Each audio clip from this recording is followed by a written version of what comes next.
Welcome back to the Association Weekend Edition. We have conference semifinal series set. The Cleveland Cavaliers get past the Toronto Raptors by 12, and so it'll be Cavs and Pistons on Tuesday night in Detroit on NBCSN and Peacock. It'll be two series starting tomorrow across the NBC family of networks. You get the Knicks and the Sixers. You've got the Timberwolves heading down the Riverwalk to meet the San Antonio Spurs.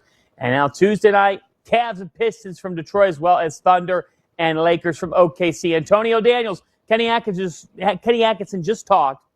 A couple things stood out. He said, Jared Allen, it's the best that he's seen him. And he spent several years with him, over 5 years with him between the Nets and the Cavs. And Kenny said that's the best he's seen Jared Allen play. But he also said, whether it was Max Strus, Jalen Tyson, talked about the team's nastiness that had to come out of them tonight. And you need it in a Game 7. Because one of the things he talked about that I've heard from coaches from as long as I've played is adversity builds character. Adversity builds character. You may not feel it in the moment, but it's preparing you for what's coming. This was a tough series for the Cleveland Cavaliers. Because as Coach Atkinson said, last year, if you remember, it was a 4-0 sweep to start off the first round.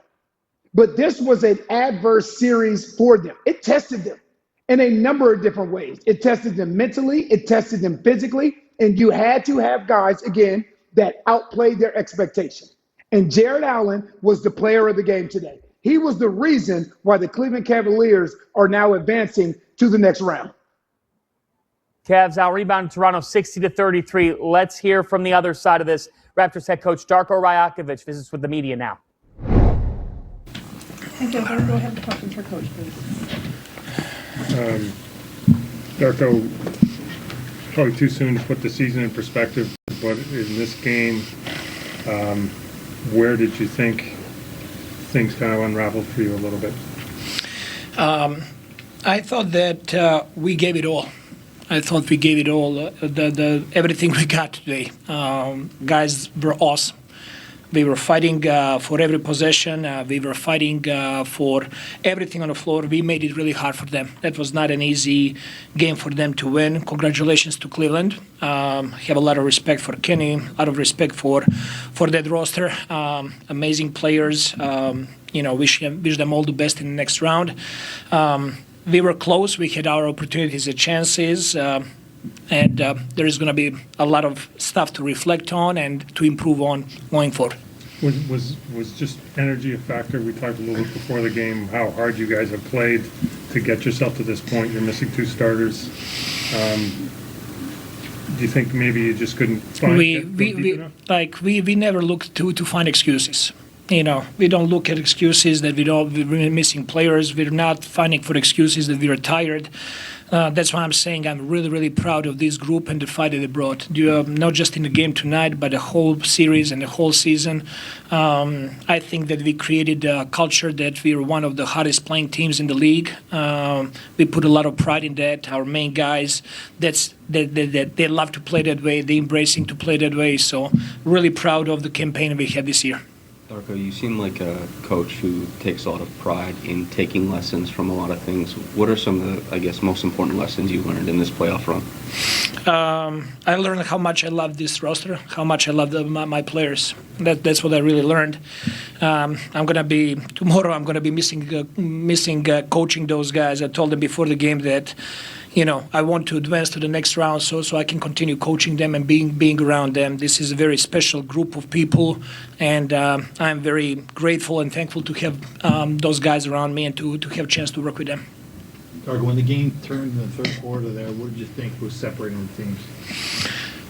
Third quarter, start of the third quarter, we had 5 or 6 wide open shots that we missed. They were able to capitalize on that to score quickly in transition, and they created that separation. That was the main thing of the third quarter.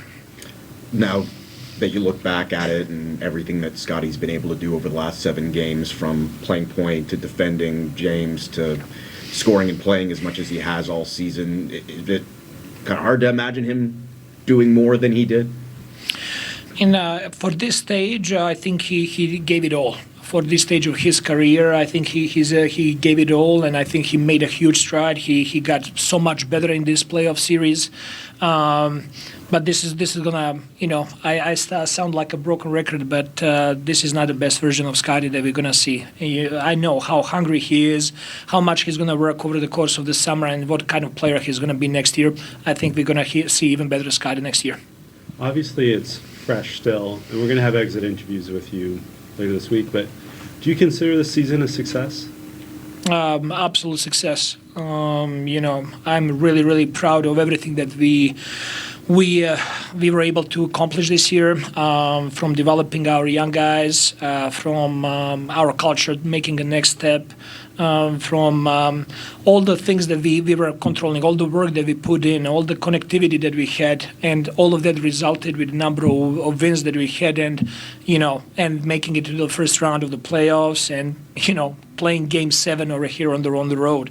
I think this was exactly what this team needed, and I think this is going to set us for a lot of success in the future.